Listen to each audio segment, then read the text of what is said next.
మరికొన్ని రోజుల్లో భోగాపురం అంతర్జాతీయ విమానాశ్రయం ప్రారంభం కాబోతుంది. దీనికి సంబంధించి ఇప్పటికే విస్తృతంగా అన్ని ఏర్పాట్లు అయితే జరుగుతూ ఉన్నాయి. దీనికి సంబంధించి మనతో పాటు మాట్లాడడానికి ఏపీఎస్ఆర్టీసీ కొనకల నారాయణరావు గారు చైర్మన్ గారు అయితే మనతో పాటు ఉన్నారు. ఆయనతో మాట్లాడి మరింత తెలుసుకునే ప్రయత్నం చేద్దాం.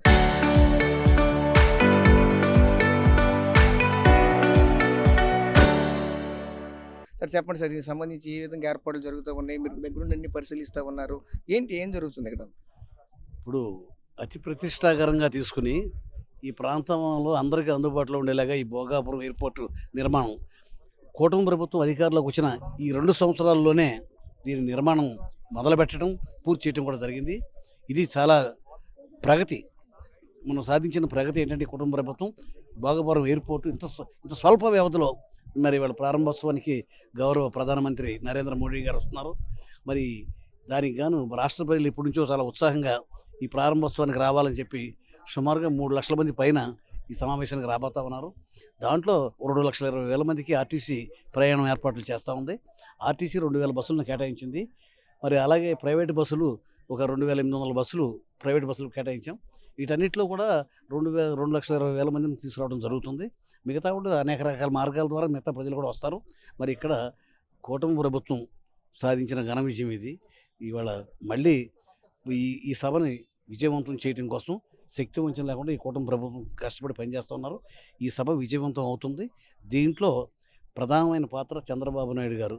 మరి పోర్టుని సకాలంలో కూటమి సభ్యుల సహకారంతో సకాలంలో నిర్మించారు.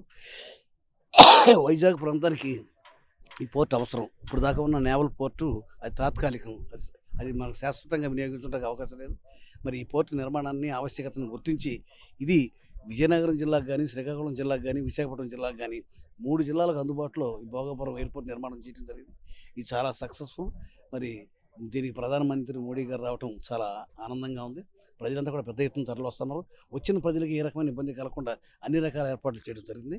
గతంలో కూటమి ప్రభుత్వానికి కానీ, తెలుగుదేశం పార్టీకి కానీ అనుభవాలు ఉన్నాయి. అనేక మహానాడులు నిర్వహించి పెద్ద ఎత్తున జనం వస్తే ఆ జనానికి ఏ ఇబ్బంది కలగకుండా ఎలా నిర్వహించాలనేది మాకు అనుభవం ఉంది.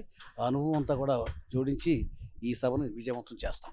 అంటే ఏపీఎస్ఆర్టీసీ చైర్మన్గా ఏం చెప్తారు? మొత్తానికి చూసుకుంటే ఎన్ని బస్సుల వరకు పెడుతూ ఉన్నారు? సుమారుగా 3 లక్షల మంది పైచీలకు ఒకే ప్రాంతాన్ని తరలించడం అనేది ఆషామాషి విషయం అయితే కాదు. దీనికి సంబంధించి ఎటువంటి చర్యలు తీసుకోబోతుంది? ఏం జరుగుతుంది? అంటే ఇక్కడ మేము 6 జిల్లాలని పరిగణనలో తీసుకున్నాం. 6 జిల్లాల నుంచి మాత్రమే సేకరిస్తున్నాం. 34 నియోజకవర్గాల నుంచి సేకరిస్తున్నాం. ఈ 34 నియోజకవర్గాల్లో ఆర్టీసీ 2,000 బస్సులు పెడతా ఉంది. అలాగే ప్రైవేటు బస్సులు ఉన్నాయి. ఆ బస్సులు ఒక 2,800 బస్సులు వస్తున్నాయి. 2,816 బస్సులు వస్తున్నాయి. మొత్తం కలిపి 4,816 బస్సులు పెడతాం జరిగింది. ఒక్కో బస్సులో 50 మంది ప్రయాణం చేసినా కూడా మొత్తం 2,20,000 మందికి ఏర్పాట్లు చేయడం జరిగింది. మిగతా అనేక మార్గాల ద్వారా మరి కారుల్లో కానీ, మోటార్ సైకిల్ మీద కానీ, లేకపోతే ఇతర వాహనాల మీద కానీ అనేక మార్గాల ద్వారా 1,00,000 మంది వస్తారు. అంతా కూడా వీళ్ళందరికీ కూడా మరి ఆర్టీసీ ఏర్పాట్లు బ్రహ్మాండంగా చేసాం. అన్ని చోట్లకి వాళ్ళ యొక్క రిక్వైర్మెంట్ని బట్టి బస్సులు పంపించేయడం జరిగింది.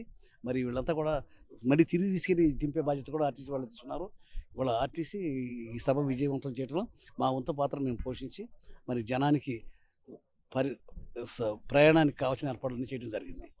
లోపల సభ వేదిక అంటే ఎలా ఏర్పాట్లు చేస్తున్నారు చూసారు కదా, లోపల ఎంత పర్యవేక్షణ చేశారు, ఎలా జరుగుతూ ఉంది. అయితే ముఖ్యంగా చూసారు ఇక్కడ దింస కూడా ఒక గొప్పగా నిర్వహించారు. ఇదంతా కూడా ఎలా చూడండి. దింస నిత్యం అనేది వాళ్ళు ఇందాక ఒకసారి చేసి చూపించారు. అద్భుతంగా ఉంది. నవ్వుతో నా భవిష్యత్తు అన్నట్టుగా ఉంది. ఇవాళ రోజున మోడీ గారి రాక సందర్భంగా మన అరకు ప్రాంతం నుంచి ఈ దింస నాట్యం మరి ఇంత పెద్ద ఎత్తున జరగడం అనేది ఇదే ఫస్ట్ టైం. మరి అదే వేదిక ఏర్పాట్లు కూడా 3 లక్షల మంది ఈ సభలో పాల్గొంటారు. వాళ్ళందరూ కూడా వేదికను ఏర్పాటు చేయడం జరిగింది.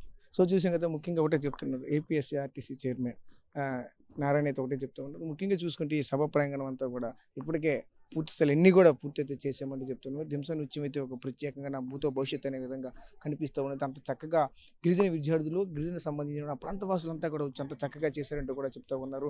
ముఖ్యంగా ఏపీఎస్ఆర్టీసీ సంబంధించి ఈ సభకు తరలించడం సుమారుగా 4,500 పైచీలకు బస్సులు అయితే ఈ ప్రాంతానికి అయితే తరలించే విధంగా అన్ని రకాల ఏర్పాట్లు చేశారు. 6 జిల్లాలను పరిగణనలో తీసుకున్నామంటూ కూడా చెప్తూ ఉన్నారు.